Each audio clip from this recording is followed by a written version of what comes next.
mereka ni dapat pakai tanya lah. Ya. Benda memang hidup alami memang dah alami benda alami. Tu lah saya nak tahu lah. Kita So, rakaman Iwan, ambil dia. Okey. kasual.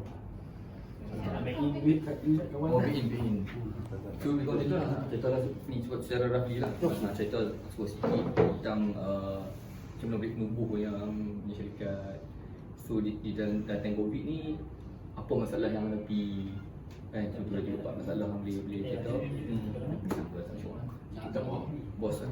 Bos cerita. So, macam mana nak tangani? Macam mana solution? Okey, baik. Assalamualaikum warahmatullahi wabarakatuh. Terima kasih lah. Ini selamat datang semua di BB Prisma Sdn Bhd. Kita merupakan, kalau Herbal Prisma ni, BB Prisma Sdn Bhd ni, kita bawa brand nama Herbal Prisma. Herbal Prisma. So Herbal Prisma ni, kita kalau ikut penubuhan tu dah lama, dalam 4 tahun macam tu lah. 4 tahun. Kita memang boleh kata 99%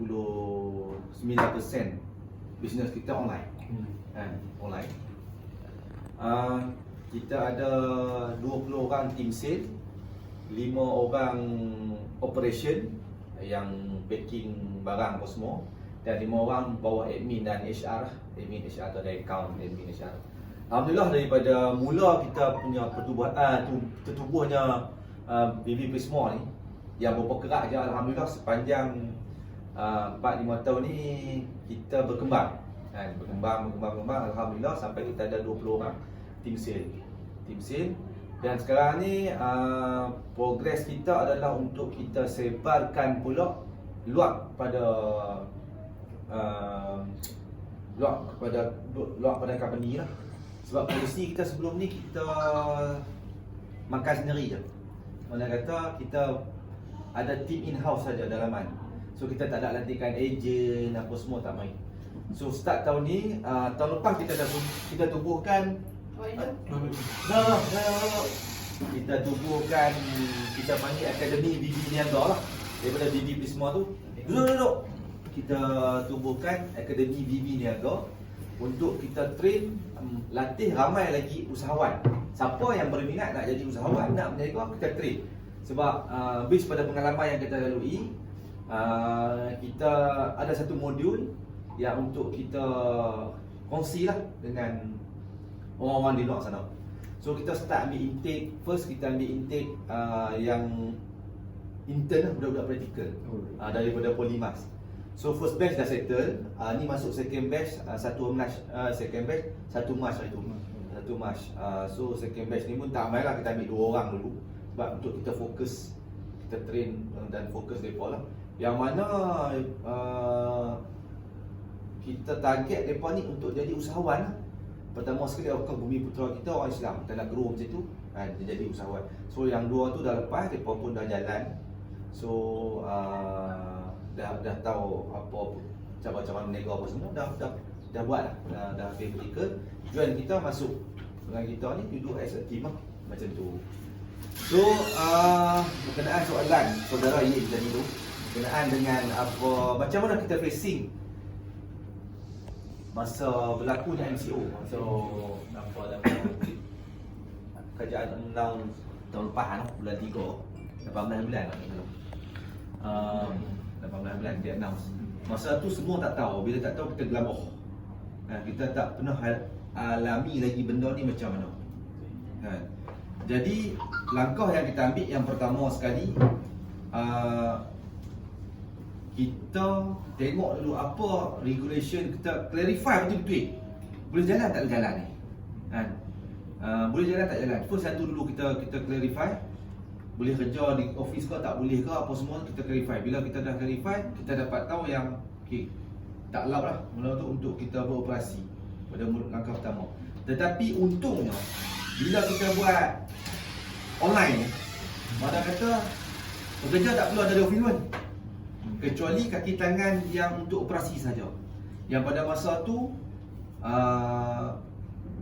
yang kritikal adalah bahagian operasi lah. Yang tim sale ni semua boleh bekerja daripada rumah. So 20 orang ni kita decide, okay, hampa tak boleh ambil office, duduk di rumah. Duduk rumah. Then kita susun, kita buat surat, everything, minta baca bagi operasi.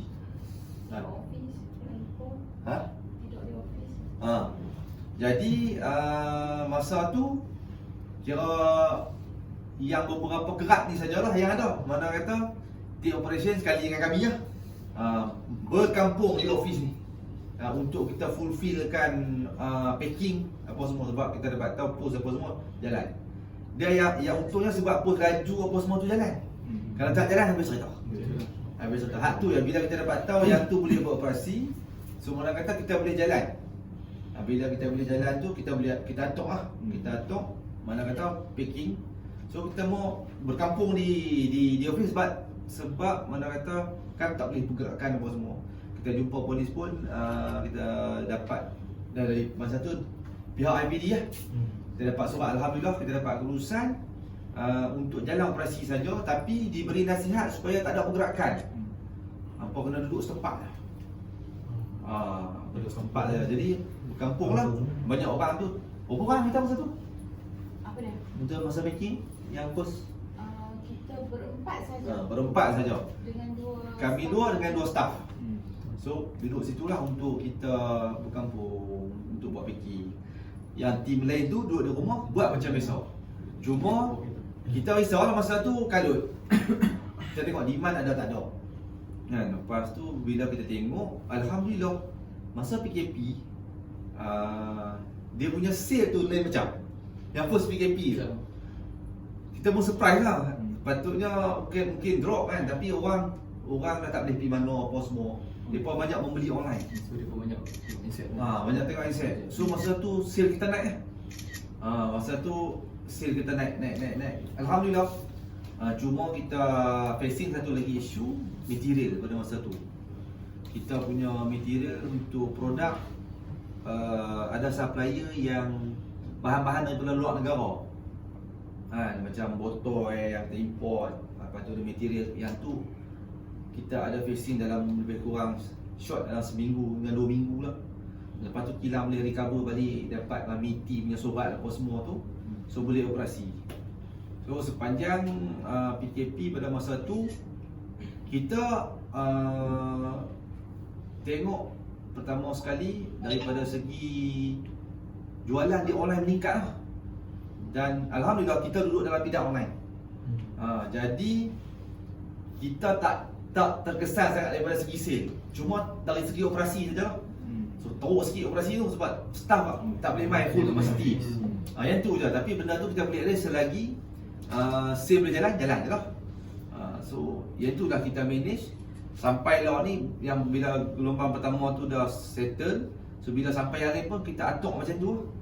Kita atok ada lagi segi, kalau dari segi marketing, of course lah. Masa musim PKP tu pada yang MCO yang pertama, marketing sangat, kos marketing sangat rendah. Macam kita dah buat FB ad ni dia sangat rendah sebab mungkin orang banyak tengok pada masa tu. So yang challenge-nya pun untuk kita orang first untuk kita biasakan tim kita yang bekerja di rumah. Biasalah bila bekerja di rumah ni dia tak macam kerja di office. Ada yang balik sikit apa semua tu challenge kita. Yang tu lah kita nak jaga. Makna kata hari-hari kena buat Zoom meeting dengan mereka. Lepas tu Zoom pun ada yang tak pernah buat. Jadi kalau ada yang tak boleh masuk lah apa, line kat rumah tak clear. Challenge yang macam tu lah. Dari challenge-challenge tu lepas dalam seminggu 2 minggu tu, seminggu lebih tu mereka dah biasa. So kita pun dah biasa, kita susun balik ikut program yang apa yang ada di office, kita buat cuma di rumah saja. So alhamdulillah sampailah kita follow dan kita manage macam tu. Sebenarnya syarikat ni buat perniagaan apa, Pak? Okay, basically kita buat produk kesihatan. Ni bang. Kita yang pertama kita keluarkan saraf SLG masajian. Dia kita boleh kata minyak angin moden. Maksud minyak angin moden. Cuma kita ubah dia daripada minyak angin yang lama kepada minyak angin yang moden ni, supaya pertama sekali dia dapat diterima oleh ramai orang lah. Kan, orang Kuala ni tak mau minyak-minyak yang bau, yang busuk, yang apa semua. Kan. Tetapi kalau kita tengok di setiap rumah, ada rumah tak ada minyak angin? Mesti ada. Kan. Cuma kita inovasikan dia, kita buat bagi wangi, kita buat dalam bentuk roll on ni supaya dia mudah bawa. Bukan kata orang tua-tua lah, geng-geng muda pun main bola, futsal apa semua, mereka bawa tenyih dia.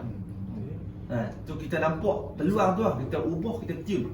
Kita duk fikir setiap rumah kita, rumah makcik kita sebelah rumah mesti ada minyak angin. So kita tukar dia, kita jadikan dalam bentuk macam ni lah, nampak lebih mudah bawa. digunakan. Dia digunakan. Macam dia duduk kan? Jangan cari dia ketiak suruh apa. Nampak.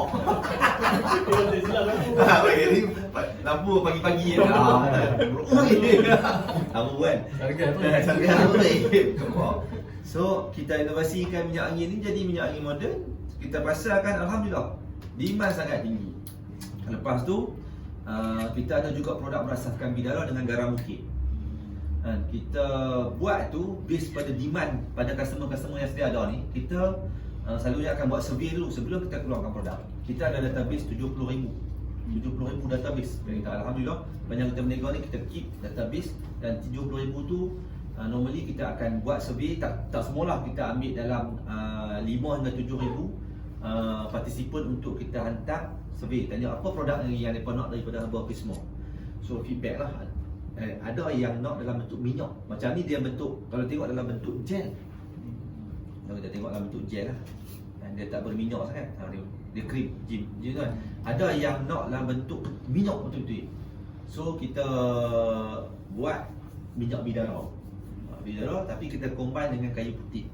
Dan kayu putih ni pun kita ambil yang daripada France lah. Kita ambil import dia banyak grade. Kita ambil daripada grade France sebab dia 3 kali bekat daripada ada di pasaran lah. Pasal apa kita perlu macam tu? Sebab minyak kayu putih ni dia yang lagi bagus, dia cepat serap. Bila cepat serap, dia masuk dalam saraf, dia cepat bertindak. Kalau kita duduk kat luar lah, kita rasa kat luar ni, kita nak dia masuk dalam saraf, dia berfungsi dalam saraf. So kita ambil minyak bidara kayu putih, kita combine dengan minyak kayu putih combine dengan bidara. So kita keluarkan produk berdasarkan bidara. Lepas tu ada demand lagi dengan mandian bidara pula. So kita keluarkan mandian bidara pula, tapi kita campur dengan garam bukit pula. Tetapi surprise-nya, waktu PKP ni banyak order yang mandian tu. Sebab mungkin yang apa, orang kata garam bukit tu dia bagi aura positif pun. Dia baru dah lepas mandi tenang. Lepas dia release lah bau dia apa semua kan. Kita dapat feedback macam tu lah. Yang bestnya mungkin khasiat bidara juga, yang mana ada gangguan yang tak boleh tidur malam. Sedangkan kita tak buat yang apa semua dah. Memang kita tak tak apa. Dia kata yang tak boleh tidur tu, dia satu keluarga duk mimpi pelik-pelik apa semua, lepas guna dalam seminggu hilang benda tu, boleh lena. Boleh lena apa semua. So feedback tu secara spontan masuk kan. Begitu. Lepas tu yang baru-baru ni request cleanser, pencuci muka berdasarkan bidara. Dan next produk yang terbaru kita akan keluarkan adalah balm bidara. Itu antara produk yang tuan tanya tadi tu. Itu produk dalam line produk kita. Nak tanya macam bidara masa PKP tu susah dapat stok barang. Dia apa kayu tadi apa? Kayu putih apa semua. Tu yang kata tu yang sangkut daripada France tu. Material tu lah. Tapi bila kita dapat surat daripada MITI, bila Kilang dapat surat dari MITI apa semua, dia boleh supply. Dia pun boleh supply. Cuma dia punya lead time jadi lambat. Jadi kita kena order banyak. Masa tu kita simpan stok. Masa tu risiko kita dekat kita kena keluar cash yang banyak untuk storage. Tapi sebabkan kita dah deal dengan Kilang, dengan OEM kita, mana kita minta dia yang keep. Jadi kos kita tu tak mahal sangat lah berbanding dia kan. Jadi kita 50-50, kita buat agihan macam tu, kita atur dalam management ni. Kita urus lah, aku separuh macam tu lah. Risk kita tanggung 50-50 macam tu lah selalunya kita buat. So alhamdulillah daripada segi bidara tu tak ada isu sebab bidara ni lokal. Ni minyak kayu ni.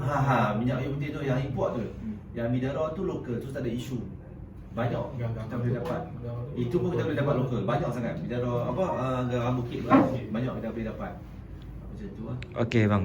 Cuma macam yang apa yang kita dah alami sebelum ni kan, MCO 1, MCO 2, ada macam-macam perintah ataupun kawalan-kawalan lah yang ditetapkan oleh kerajaan. Contoh pekerja pun dihadkan. Okey, pergerakan pun terhad, apa semua macam proses pengangkutan pun dihadkan. Mungkinlah MCO ketiga ni kan ada satu lagi kehendak kerajaan di mana pergerakan-pergerakan ni semua dihadkan lebih lagi, bermakna dikurangkan lagi pekerja di tempat kerja. Maknanya pergerakan untuk pengangkutan pun dikurangkan apa semua. Maknanya transportation untuk kita hantar barang apa semua pun terganggu. Jadi ada tak strategi-strategi yang mungkin ada dalam pemikiran abang untuk menghadapi tempoh yang sebegitu pula? Okey, jika kita kata pergerakan ni memang diketatkan lagi sampai tak boleh buat movement. Okey, apa yang kita ada, sekiranya kita tak boleh buat pergerakan, kita sebagai sebuah syarikat, kita dah kena fikir in advance lah risiko dia tu. So mana kata of course kita dah standby daripada segi cash flow kita. Mana kata kalau kita tak beroperasi, mungkin dalam 6 hingga setahun kita masih boleh survive lah. So itu yang kita standby, to worst case. Itu bukan strategi lagi, kita kata dalam risk management. Risk management. So kita dah standby certain amount of money untuk operation, maksud dia overhead, untuk cover overhead. Kita nak retain gaji pekerja, benda-benda macam tu. So kita standby daripada segi macam tu lah. Let's say kata tak boleh buat pergerakan, selain pada tu seperti yang kata-kata, kalau kita boleh buat pergerakan yang minimum, kita akan buat macam selalunya kita akan appeal lah pada pihak-pihak berkuasa untuk kita jalankan operasi saja. Sekurang-kurangnya kalau worst case pun kami berdua saja, maksud dia yang bergerak. Ataupun worst case kita akan hanya buat operasi pun di rumah. Di rumah. Sebab untuk packing kita masih boleh buat di rumah. Tapi subjek kepada kilang dapat kelulusan untuk bergerak lah, untuk buat. Worst case langsung tak boleh, tapi saya rasa mungkin tak kot sebab government kita dia akan jaga juga ekonomi. Mana kata of course sustainable tapi dengan kelulusan-kelulusan yang tertentu, so boleh bergerak. Kan? Sebab kita punya kilang OEM ni banyak pada pharmaceutical punya supply. Maksud dia punya main essential punya sektor lah. So daripada situ mungkin kita akan ada kelulusan, tapi dia kata kan langsung tak boleh bekerja, mungkin kita akan work from home saja untuk packing. Dan pun saja boleh ambil je di rumah atau di mana-mana, yang boleh tak semestinya berada di office. Itulah bila kita tengok dalam sektor online ni, kelebihannya lagi situ tu, mobility lah. Maksudnya kat mana-mana saja pun kita boleh buat kerja macam tu. Dan kita tak perlukan overhead yang sangat-sangat tinggi lah untuk kita set up kan satu bisnes. Okay. Masa musim kawalan pergerakan ni, apa medium komunikasi yang cara berkomunikasi yang syarikat ni gunakan untuk mengekalkan perniagaan dengan customer maksudnya? Dengan customer, dengan pekerja, model komunikasi apa yang kita dengan pembekal. Kita memang WhatsApp lah yang utama. Yang WhatsApp yang utama memang WhatsApp. Itu sajalah yang kita pakai, yang main. Yang lain tu kalau ada meeting kita akan guna sama ada Google Meet ataupun Zoom. Kilang pun dekat sini juga. Kilang kita dekat Sungai Petani satu, Jitera satu. Mungkin boleh ada surat rentas. Boleh. Ada surat. Sungai Petani di mana? Sungai Petani dia dekat apa tu? Yang banyak-banyak kilang tu, kawasan apa? Perindustrian Sungai Lelang. Sungai Lelang. Gitu. Rumah. Bukan. Penawar industri kita punya. Penawar industri. Situ memang kawasan gila. Kawasan gila tu. Situ macam-macam ada tu kan. Dalam. Okey. So ada tanya you kat bos juri tu. Saudara Daris kau dah tanya apa? Iyalah kau dah beri umpan bukan ni. So saya cuma ada satu lagi soalan. Ya, ya. Contoh macam abang ada pengalaman banyak dalam apa industri apa orang kata marketing dalam online ni. Apa teknik ataupun cara abang berkomunikasi dengan pelanggan ke ataupun dengan pembekal yang orang kata memberi keyakinan kepada dia orang bahawa perniagaan abang ni ataupun produk yang abang keluarkan ni memberi satu orang kata feedback yang baik pada dia orang. Macam itulah. Okey, daripada segi komunikasi dengan pelanggan untuk meyakinkan dia orang.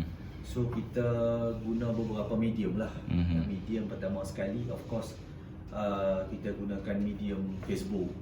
Facebook untuk kita apa orang kata marketing channel kita lah untuk war-warkan kepada bakal-bakal pengguna tu. Dan isu dia adalah kata isu kalau yang dah pernah pakai produk kita itu tak jadi masalah sebab depa dah beli, so dia orang dah feel apa produk kita tu. Tetapi bagi yang bakal-bakal pelanggan baru tu nak meyakinkan dia orang, so kita gunakan Facebook as a main punya channel lah. Channel selain daripada tu Instagram dan juga reference daripada pengguna-pengguna lain. Ada review. Daripada pengguna-pengguna lain. Okay. Dan next level yang kita buat adalah kita gunakan influencer. Maknanya sekarang ni banyak influencer yang buat review, tetapi kita pilih yang betul-betul yang guna produk kita, yang feel produk kita, dan kita bagi dekat dia, dan kalau yang dia agree, so itu salah satu channel komunikasi yang kita gunakan lah. Bermakna customer to customer. Yes. Kita pakai base yang macam tu juga. Selalunya yang kita dapati yang tu lebih berkesan. Abang ada guna khidmat-khidmat YouTuber ke apa ke? YouTuber tak ada sekarang masa ni. Cuma influencer macam yang tu buat review masak ke apa, kadang-kadang kita guna macam tu lah. YouTuber belum lagi. YouTuber, dan kita start branding ada untuk stage yang sekarang ni kita start branding guna radio. Radio TMB yang radio Kedah sekarang ni. Sekarang ni sesi kita dalam pukul 2.30 tu akan keluar lah. Kalau kat radio Kedah tu lepas ceramah tu. Radio sebulan dalam 4,000 lebih lah. Tapi 10 second setiap kali main lah. Lepas tu bulan puasa. Dalam tu lah. Dan Buat tak ya? Senang aja ya? Mau hebat. Terima kasih ya. Lepas tu bulan Ramadan kita gunakan radio juga untuk semasa buka puasa tu, sebelum buka puasa azan tu. Dan baru ni kita ada interview dengan akhbar Cosmo lah. Tetapi mungkin setengah orang kata mana macam sobang lah. Tidak, mana macam sobang. Saya pun masih nak engage dengan paper. Tapi kita guna strategi ni adalah untuk orang kata apa, trust lah. Bila kita tengok someone keluar paper, produk keluar paper, dia uish, produk ni dah keluar paper ni. Jadi mentaliti orang tu lain kan. So kita gunakan paper tu untuk kita blast pada database kita yang ada. So kita nampak impact dia sangat tinggi lah. Sangat tinggi. Lagi satu bang, tak semua orang mengamalkan teknologi. Masih lagi ada yang mengamalkan tradisional. Contohnya macam baca surat khabar apa semua tu. Saya rasa strategi yang abang gunakan tu antara orang kata dia macam serampang dua mata kan. Kita boleh pergi kepada apa teknologi semasa dan juga tradisional punya cara. Tu cara yang lebih sangat berkesan lah bagi saya. Saya setuju juga dengan strategi abang macam tu untuk promosikan abang punya produk kan. Okey. Betul, sebab macam tuan kata tadi, kita punya pengguna ada sampai umur 60-70. Betul. Yang mana dia pun mungkin tak familiar kan. Ada familiar. Lepas tu ada satu lagi kebaikan sekarang ni, kita boleh jual produk secara COD. Kita guna khidmat Ninja Van. Orang kata macam yang makcik-makcik yang tak boleh nak, tak ada transport contohnya, yang nak keluar ke pekan, nak bank in duit, tak tahu guna bank tu. So yang memudahkan mereka tu adalah menggunakan khidmat COD, yes. Tu satu yang kita guna jugalah, pendekatan yang kita guna untuk memudahkan dia orang lah, pelanggan. Cuma yang tadi pasal marketing melalui Facebook lah. Ya, Kan ya. kita bekerja, staff-staff bekerja kat rumah kan. Ya, betul. Macam mana nak atasi yang masalah coverage? Kan dia pun nak buat kerja kan. Ha. Bukan yang dia pendalaman apa kan. Ya. Ada yang masalah macam tu. Kita hadapi macam contoh, sebelum ni duduk kat sini pakai Selcom, okey. Bila Ya. kat rumah Selcom tak okey. Ha. So kita akan minta dia switch line lah. Dan kita akan beli line tu untuk dia apa semua. Kita akan arrange macam tu. So kita dah tahu lah bahagian ni hang pakai phone ni, macam ni pakai phone ni. Kalau kat office of course lah ada wifi kan. Itu tak ada isu lah. Kat rumah kita akan atasi macam tu lah. Dan setiap staff kita bagi phone. Kita bagi phone seorang satu. Cuma kalau line problem tu, so send kita switch lah. Kita switch line macam tu je. Untuk coverage tempat. Itu yang kita buat lah. Okey. Ada ini kita tanya bos kita. Cukup. Ya. Okey. JB dia nak bawa. Nak bagi rebate ke? Nak bagi rebate ke kan? Kau ada special rate kan?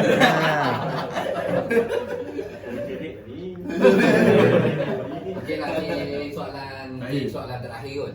Apa cabaran yang paling rumit lah bagi abang masa musim PKP ni? Cabaran yang paling rasa paling suka lah. Struggle lah. Struggle. Kita struggle ni dari macam saya cakap tadi lah, masa nak uruskan operasi lah. Operasi sebab kita kena ikut time betul-betul macam pos laju corporation apa semua. Dan kita sangat-sangat limit manpower. Bila benda tu berlaku, ada yang delay kita punya post. Bila post delay, of course customer akan missing. Itu. So benda tu yang buat kita agak terkesan sikit dalam segi operasi kita. Tetapi lagi satu dari segi kita pergerakan lah. Bila pergerakan terbatas tu, ada yang produk yang perlu kita hantar, kita tak boleh nak hantar. Macam tu, kita hanya depend kepada orang datang pick up saja. Dan jadual untuk supplier yang kita hantar barang pun sangat-sangat limited. So dia kata ini tak boleh hantar, dia kata so kena tunggu dia punya. Yang tu kita tak ada kontrol, ada benda yang tak ada kontrol. So kesiannya kena hadap budak-budak team sale lah. Yang mana barang saya kata tak post lagi, lambat masuk, benda-benda yang macam tu. Sebab customer once dia dah bayar, dia nak barang tu ada dekat dia. Dia yang kita Macam tu kan.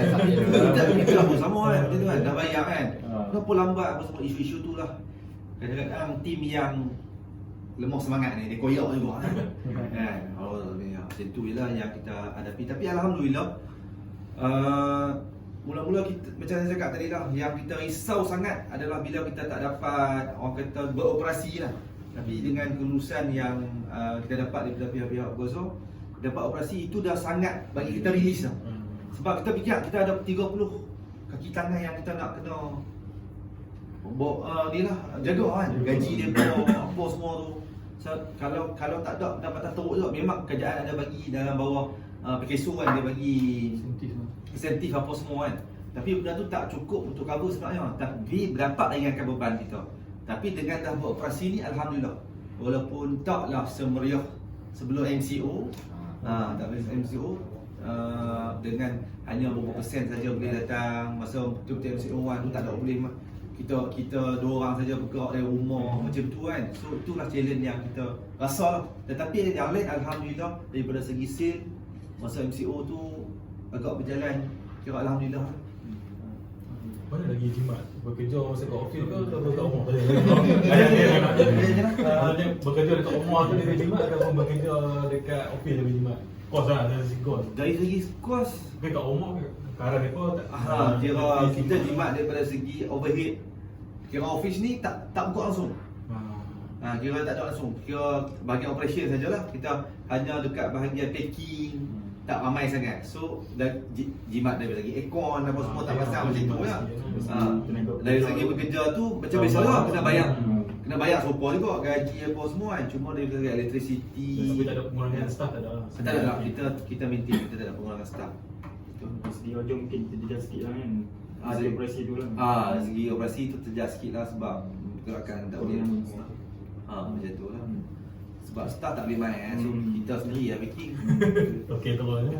Macam keluar lah orang lagi kan. Tinggal lama. Kau ada tahu badak kan. Okey apa ni. So itu soalan lah kan. Okey so dah soalan terakhir tadi ni, walaupun terakhir tambah lagi soalan terakhir. Kita sebagai wakil lah pada grup kami daripada pelajar-pelajar